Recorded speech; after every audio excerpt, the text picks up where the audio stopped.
applause.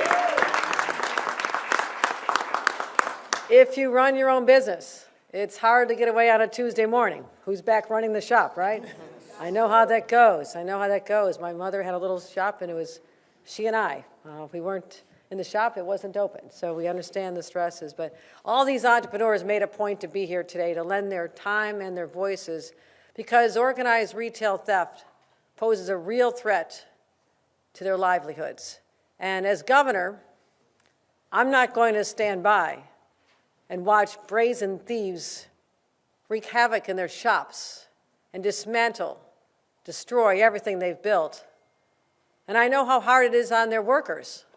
Sleepless nights, stressing over the next encounter with these menacing criminals.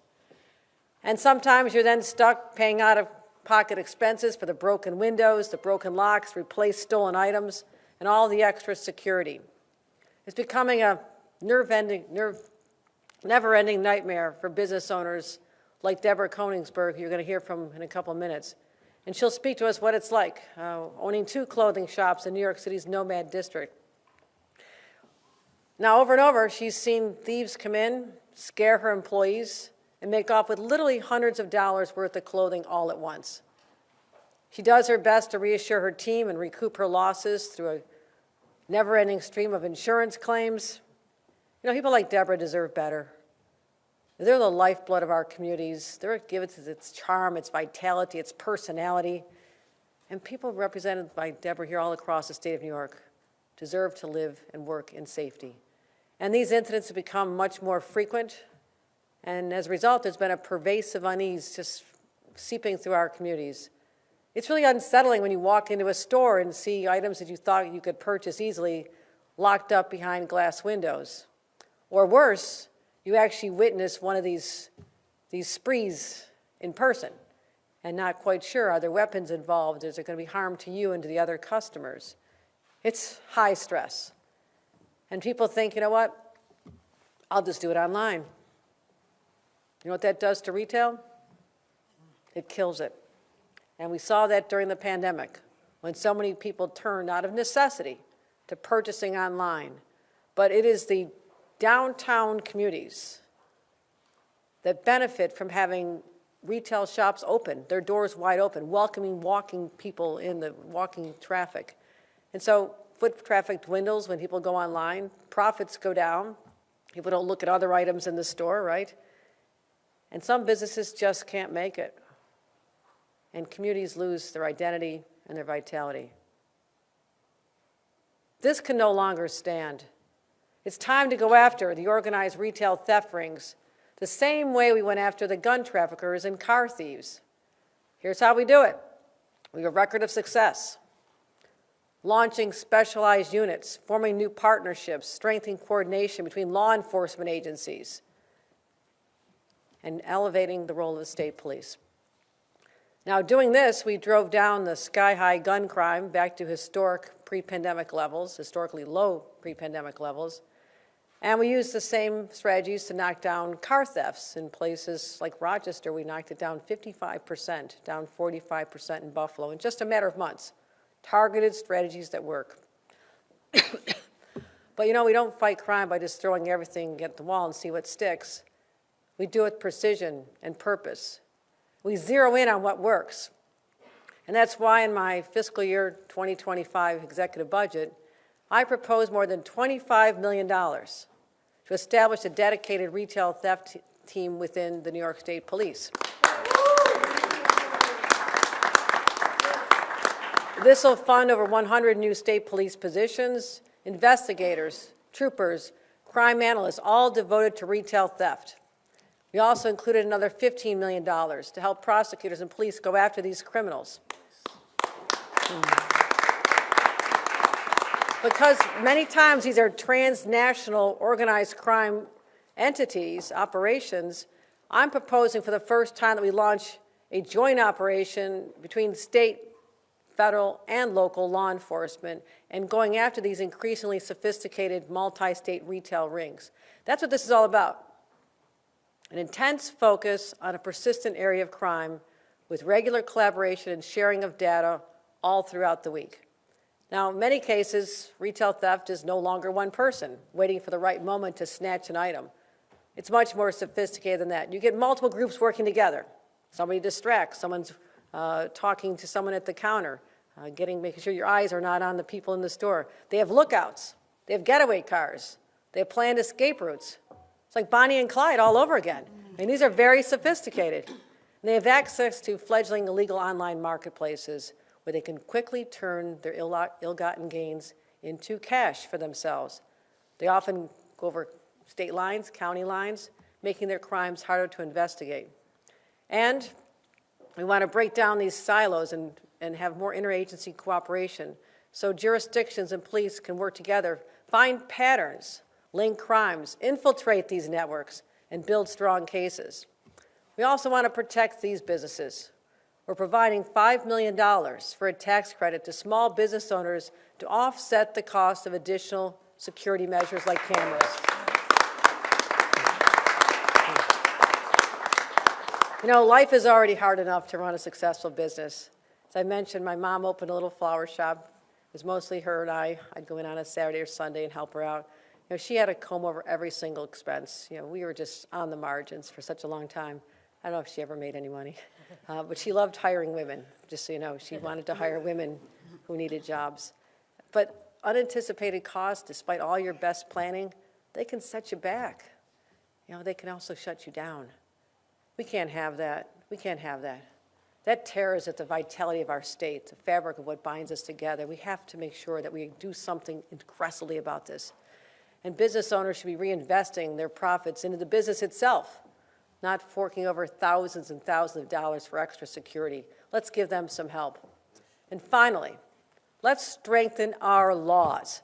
I propose legislation that would increase criminal penalties for assaulting a retail worker.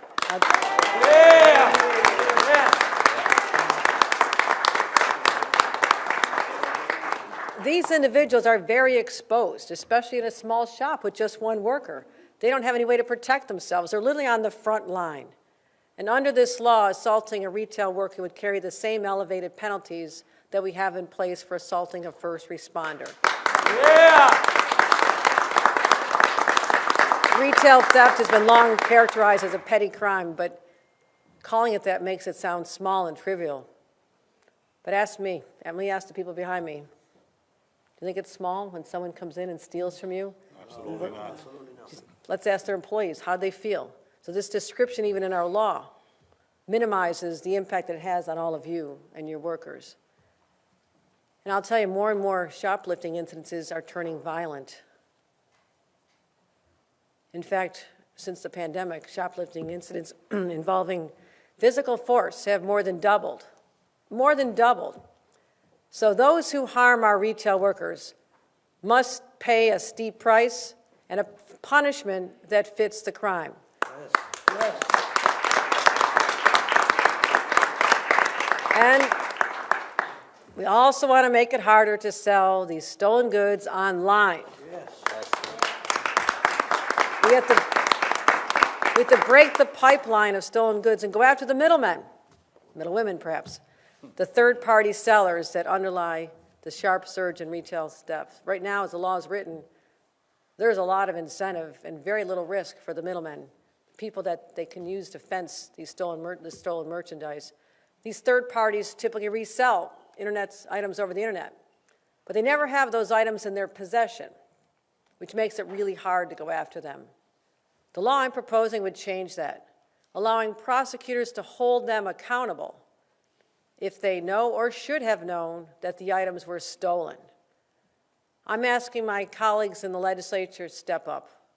This is who we're fighting for. This is what we're fighting for.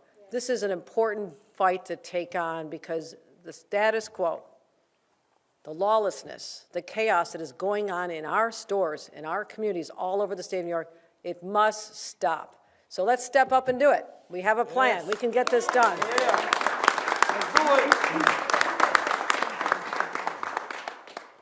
Because they're counting on us. These individuals and thousands like them all across the state, they're counting on us. They're the lifeblood of our communities, and right now they're under siege. They should not be left alone to have to fight off these brash and organized criminal networks on their own.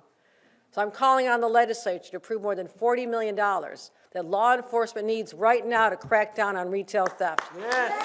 Yeah. Again, take up the legislation that we propose to strengthen criminal penalties for those who commit and enable retail theft. And as I said before, it's time to give the police and prosecutors the tools they need to go after these thieves, those who think they can break the law with impunity. It's time to take back our businesses and their workers and give them the full force of the law behind them. And it's time to restore the sense of security and peace of mind so they can focus on what they do best. Add that charm and that spice and that flavor to our communities and bring that vitality, which is so important. So thank all of you for being here today, joining this fight, making our voices loud and clear right here in the Capitol as we venture into the budget process, and I hope to get a successful conclusion at the end of that. So thank you, everyone. I want to, at this point, Nelson Asubio, the founder and director of the Collective Action to Protect Our Stores, is going to be delivering some remarks, and I can't wait to see what Nelson says. No. Well, it won't be better than yours, Governor. I can guarantee you that, but we'll try. Good morning. Good morning. Thank you, Governor Hochul, for the opportunity to stand next to you today at the state capitol in support of retail stores, our employees, and the local communities we serve.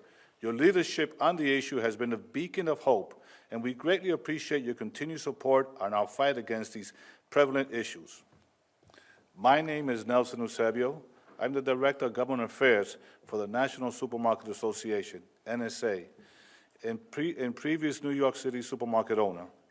Over the past several years, the NSA has been hearing from our memberships of the increasingly drastic impact of retail theft in their stores. We can no longer stand by and wait for a solution. Instead, the NSA decided to launch Collective Action to Protect Our Stores Coalition in January of 2023 in its effort to address the lack of enforcement and accountability of retail theft, particularly organized and repeated theft, which the governor talked about. Since we launched CAPS has grown, our partnerships represent a diverse group of stakeholders, including bodega owners who we have here today, merchants associations, chambers of commerce, business improvement districts, and local mom-and-pop retail stores throughout New York City and the state. Together, CAPS represents over 20,000 small, locally owned businesses that are affected by organized, correct, 20,000 locally small businesses that are affected by organized theft every single day. We thank Governor Hochul for placing this issue in our budget proposal with a well-thought-out 8-point plan. Not only has retail theft caused an estimated $4.4 billion loss in revenue, it threatens our employees, communities, and livelihood. Violence or threat of violence in these incidents has dramatically increased, 125% since 2017. Retail theft has also morphed into organized crime activity, with 30% of all New York City retail thefts perpetrated by the same 386 offenders. New York City has the largest increase of 64% in reported shoplifting incidents in the country. This is not a category we want to be number one in. The situation is alarming, and without proper accountability, these perpetrators in place, many stores have forced to shut down. It's critical for their policies in place to protect employees in stores and allow them to focus on customer service rather than security measures. That is why we are supportive of the governor's budget that include retail theft plan, which puts which put policies in its place to target repeat and violent offenders, offers financial support through tax credits to small businesses, and dedicates resources to our store's policy and district attorneys. These policies will make a profound difference in dealing with retail theft that issues our stores and, most importantly, protect our employees and community members. Our coalition members are battling this issue on the ground daily. We appreciate the governor listening to those stakeholders as she pulled together a retail theft plan. The governor's plan, if enacted, will support and uplift business and protect our employees and communities, and provide law enforcement with dedicated resources and tools to do their job effectively. We strongly urge the state legislature to support the governor's plan and the bills in front of legislators dealing with this devastating issue. Again, thank you, Governor Hochul. Thank you for standing here today, supporting your plan with your tireless effort in tracking retail theft, particularly repeat and violent retail theft. We look forward to continue to work with the Hochul administration, the state legislature, to see that this plan finish the finish line. We'll be better protected, our employees and community members, if these bills are passed. Thank you, Governor Hochul. We can't say it enough.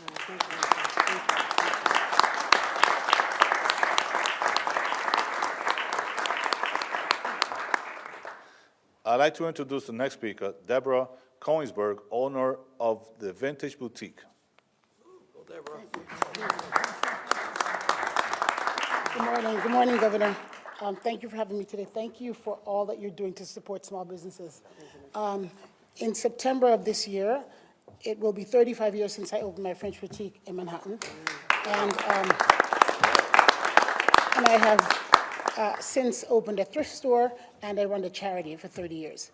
And I have never in all my years of retail seen such brazen madness as we see now with these criminals, literally who walk into my store, go to the rack, they saunter in, they don't even rush, they're not afraid of anything.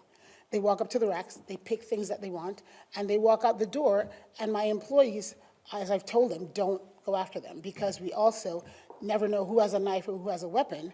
But to your point about petty crime, there is no such thing as a small crime to a small business. Every single thing that we sell, we need our sales in order to stay alive. We need this is how we make our profits. When they walk out with our profits, we can't pay our bills. Then we run into, backlogs of rent and so on, and then the struggle begins. Since COVID, we've all been struggling to get back into, some kind of normalcy, and the theft situation has just made that so incredibly hard. I will say that my employees, as much as I've trained them, we are women working in a women's retail store. There are 5 of us, and they're nervous. They see some people walk in, and they immediately don't know what to do. Of course, safety first. But I think that the problem of theft, of all of this petty theft, has gone way out of control. And I think one of the problems, of course, was that, the police, they were handcuffed, and they couldn't do anything. So the criminals knew this, and so they did it more and more. So I cannot stress enough how important this bill is, that these get passed. We need the support as small businesses. I will also say that it's almost become a dare situation. I've seen small children from rich communities go into stores and dare each other about how much they can walk out of the store with. And this is just, it closes down stores, it darkens the lights in our neighborhoods, and it keeps us from doing business and keeping the neighborhoods vibrant. Small businesses are needed in all the communities, in all the states across this country, and we need the support, and we're grateful for yours. Thank you so much. Thank you. And I actually get to present to you New York State Assembly member Manny de los Santos. All right.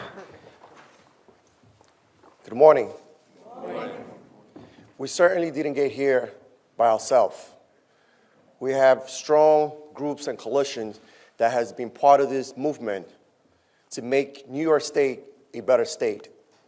And today, I want to acknowledge some of our champions, United Bodega of America, who has been there since day one. Collective Action to Protect Our Store Coalition. I also want to appreciate and acknowledge the hard work of my colleague in the State Center, State Senator Jessica Scotland, who has been a fearless champion, my colleague in the Assembly. But today, I want to thank our biggest champion, our biggest fighter, who has put the interests and the voices of everyday New Yorker, our Governor, Kathy Hochul. Yeah.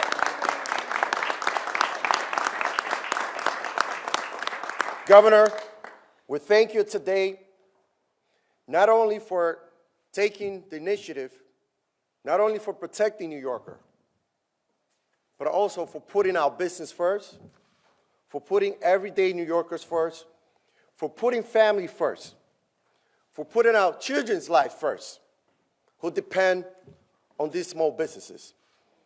The small businesses are the backbone of our communities. They has been there for us. They were there when it was hard to be there. Yes. Our retail workers were there when it was tough to be there, when it was intimidated to be there, when it was hard to report to work and show up and provide to our community, to our city, to our state. They were there. So today, as Martin Luther King once said, we're doing the right thing. Because we know that it's never too late to do what's right. And we thank you for that, Governor Hochul. We thank you for that. Today we will send a message loud and clear. Loud and clear. That we're putting safety first. We're not asking for anything special. We're not asking for special right. We're asking simply to be protected. Yes. We're simply asking for dignity. Yes. We're simply asking for respect. Yes. Retail workers should be considered essential workers. Yes. Yes. They should be considered essential workers. I know as a state, we can do better. We can do a lot better. I stay here proud, not only because of the hard work of all of you today, but I'm even prouder to have a governor who's fearless about making a difference. Not just for New York City, for the state of New York. The numbers don't lie. The numbers don't lie. 93% of our stores throughout the 5 boroughs were hit by shoplifting. 93%. The NYPD reported in 2022 over 23,000 robberies. 2,300 robberies. In 2022, that year didn't change. Similar. So I've asked all of you today, what's going to be different in 2024? What is going to be different in 2024? The time to act has come. New Yorkers can no longer wait. I am excited to work alongside with my colleague in the Assembly and the Senate, but I'm even prouder to have real champions stand next to me today. Ladies and gentlemen, the time has come. Let's get this done. Thank you so much.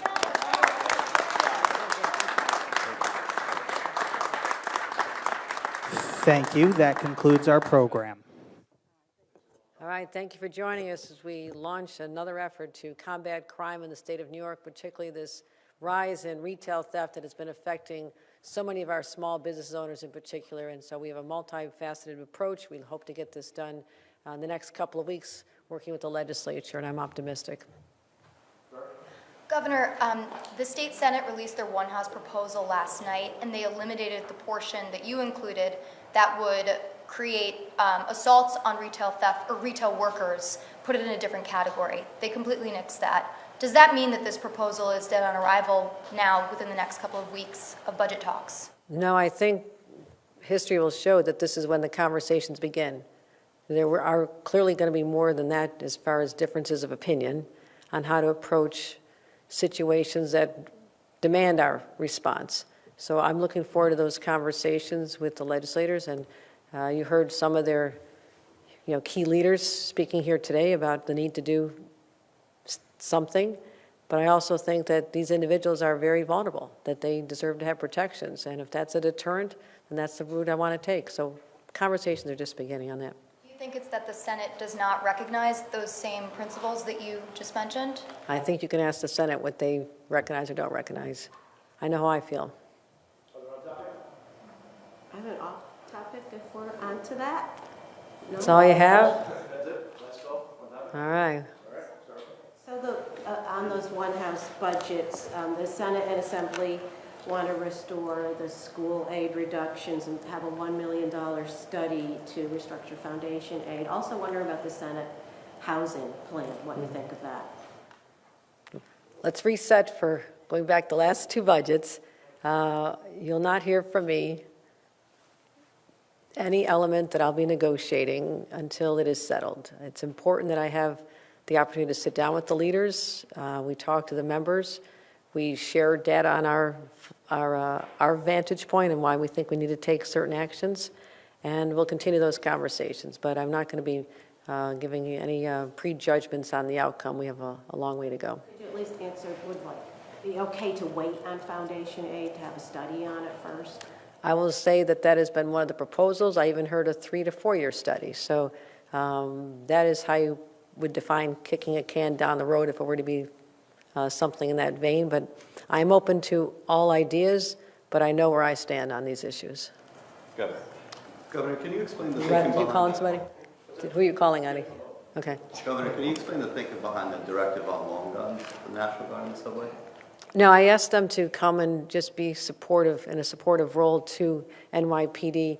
You know, as you know, the MTA, the subway system, the trains, that's the lifeblood of New York City. And to the extent that there were a spate of high-profile, frightening cases, all in a fairly short time, we had been making progress. I commend the NYPD, the transit police as well. But in the month of January, when you have a spike of 45%, you feel you need to do something. And the people were asking for us to do something. So what I could do, because I have the resources available to me as governor, I could bring in people to stand and be a supportive role, to be a deterrent, but also give people, when they see more people in a uniform, a sense of safety that had been missing, because I need people to feel secure on the subways. I would say that we deployed them. They were there immediately. And as soon as I saw the first photo of them carrying a long gun, I said, I don't think that's necessary. I want to make sure they understand what my approach is. You know, this is more akin to just being there in a supportive role, letting people know if they need help, there's extra people there. So it was just a decision just to say, you know, this is a different role for them for now, but it's what I could act very, very quickly and respond literally the same day that we made this decision and this announcement with people on the ground that can be, again, deterrent and creating that sense of safety. Is that in any way like a response to any of the backlash to the program itself? No, I saw the photo myself and I made the decision the second I saw it. I saw one video that day and I said, no long guns. So I don't need to hear from other people on what I think is right. Governor, how do you feel about the one-house budget resolutions? You know, they came out last night. What's your initial reaction? How do you feel going into budget negotiations now? I feel like I do every year. It all begins now. And we've been waiting, we've been having conversations, and our hope is to wrap this up this month and produce a product that meets the needs of New Yorkers in addressing crime and public safety, mental health, making sure that we're deploying all the resources we need for that. Some innovative ideas, you know, our approach to housing. I want to get a housing deal done, if at all possible. I'm committed to working hard on that. And also ideas like artificial intelligence, Empire AI, which is generating a lot of excitement. Even we had our caucus weekend and Somos weekends. This is the talk of the town in all the circles, every corner state, looking at how we can really capture this once-in-a-lifetime opportunity to be the first and be nation-leading in the space. So there's a lot of great things that are going to be coming out of this budget, and I look forward to getting down to it with the leaders. Governor, Mayor Adams has said that the city's fiscal crunch is perhaps not as bad as it once was initially projected to be. He's kind of walked back some of the spending cut proposals that he has made. I'm wondering if that changes his ask for the state picking up the 50% of the migrant-related costs for New York City. Well, you can ask him if that changes his ask to us. He has asked for 5 things. We had good conversations when he came up here a month or so ago about what's important to him, and we put those priorities in our budget. And the migrant ask is important, and we said that we would respond.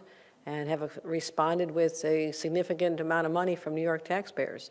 In fact, finding on top of the money we allocated last year, $1.9 billion, another $500 million that we came out of reserves one time, but because our reserves were healthy and we had received additional revenues from them because of the interest rates, I took that money down. I will not go below 15%. So we have the money there to assist him this year.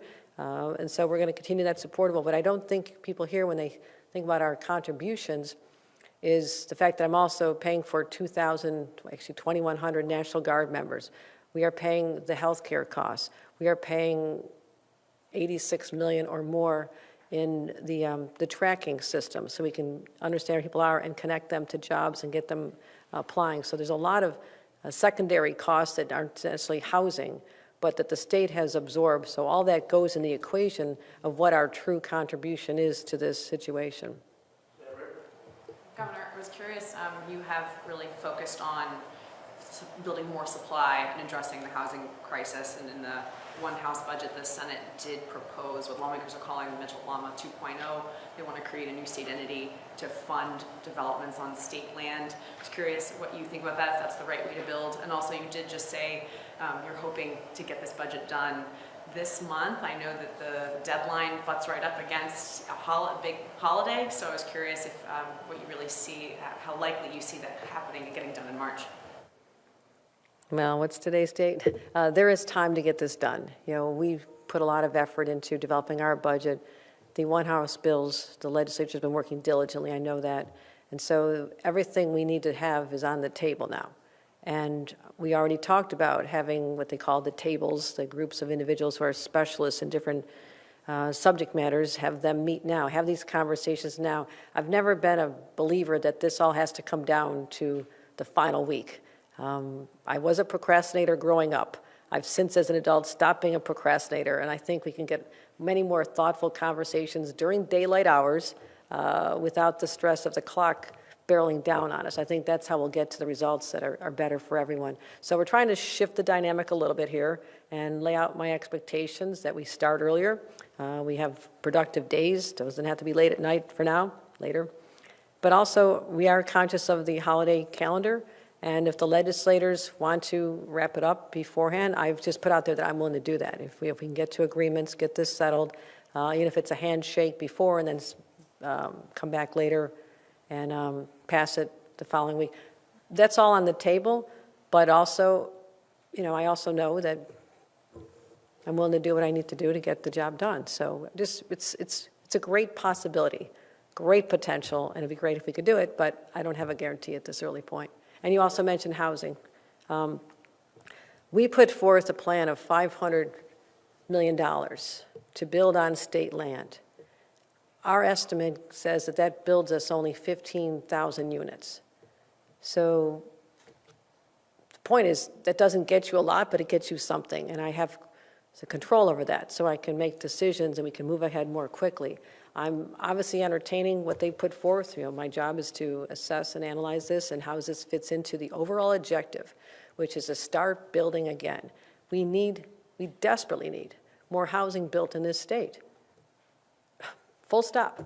And I've been meeting with people in every corner of the state. I'll be meeting with town supervisors in Long Island later this week to talk to them about how we can get more pro-housing communities, how we can break down this idea that, you know, building nothing is a strategy for success. It is not. It's a strategy for failure, and we have to overcome that. And yes, I put it out there last year in a bold way, got people talking. 1 year later, I think we're going to get something done. And so there'll be robust discussions about the approach, but walking away from this session without doing something on building more housing will not be acceptable to me. Do you see funding a new state entity as being part of that?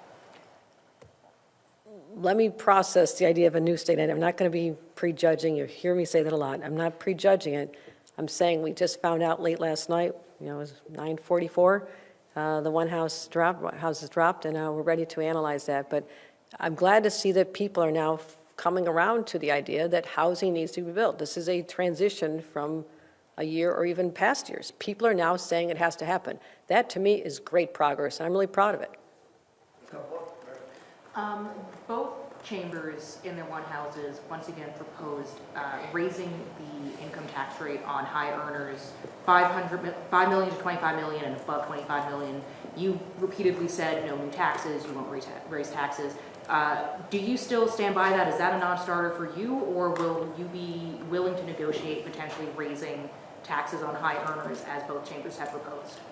Raising income taxes is a non-starter for me. Governor, you said that you wanted to make the... Governor, both chambers rejected the Safe for Kids Act to restrict algorithmic social media feeds. How important is it for you to get it into the budget? And how vital is it that that private right to action remain as its enforcement mechanism? I think it's incredibly important. We're the adults.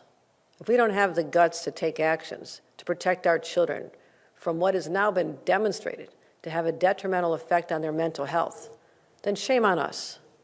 Shame on us. And letting this spiral out of control the way it has is going to just lead to more and more teenagers growing up as troubled adults who are bombarded with these algorithms that if you search the word suicide because you're having suicidal thoughts and maybe you don't want to commit suicide, it'll send you algorithms on how to commit suicide. So that's the danger that our kids are in. I just did another roundtable with teenagers not far from here a week and a half ago. I've done it all over the state. It was interesting to hear some of them say, you have to protect us from ourselves. The kids know that something needs to be done. So again, it's in the one houses, therefore it's on the table. We'll talk about it, but I need to do perhaps more explaining on why this is so important that we as adults and we as parents need to take steps to protect our kids from these algorithms. And Right to action, does that have to be included in your view? I've proposed it as one way that we can get at this, and for now it's in the budget. It's in my executive budget. I'm not negotiating. Nice try. I'm not negotiating in front of you. No, but I didn't say it. I didn't have to be either. So you cannot read a single thing into what I said. I think I did a good job skirting that question, right? Governor, you said that you wanted the Capitol to be a welcoming place, but for the last decade, what used to serve as the main entrance is boarded off. Yeah. And also the courtyard that cost, I think, $9 million to renovate is apparently not going to be open to the public. Yeah. Why is that? And you know, how can you make the Capitol more welcoming? It should be. You're absolutely right. And we have to do some major renovations to the front staircase. It's declined. No one invested in it for decades, and it has become a dangerous situation. I welcome the day when people can come up those front steps and take the photos they want to have and just feel like this is their building. And let me look at the courtyard situation because it is a public space. And I came here as probably a 16-year-old intern. We stayed with families here during the session when I was in college or in high school, and I was in awe of this building. The grandeur was extraordinary, and I want people to feel that this is a place where people come together and work on their behalf, and it's something it's an honorable institution, it's an honorable place. And we want to make sure that people feel positive about their government, and I think you're absolutely right. So we'll look into ways that we can find any area we're not as welcoming and opening up places so people can feel this is their building. You're meeting with Mayor Adams later. More than a week ago, you announced the subway plan, and there was negative reaction from particularly NYPD brass. John Shell tweeted that the subways are, quote, not a war zone. Mm-hmm. Wondering, did you consult with the mayor and the NYPD? Neither were at the press conference last week before you said that state police and National Guardsmen should be injected into the system. Why is there this negative reaction? And did that contribute to, again, removing the long guns from National Guardsmen? Okay, long guns. Governor sees the first video that's posted that day, long guns in it. Governor says, you don't need them, take them down. So I think we've established what's behind that.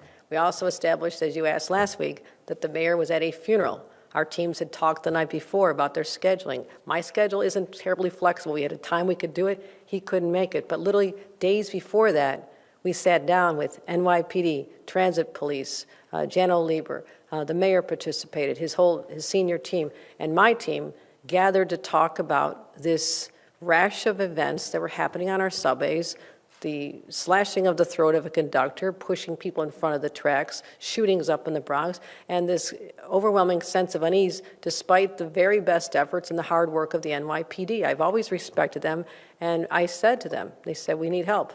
Here's how I can give you help. 3 ways: state police, National Guard, more transit police.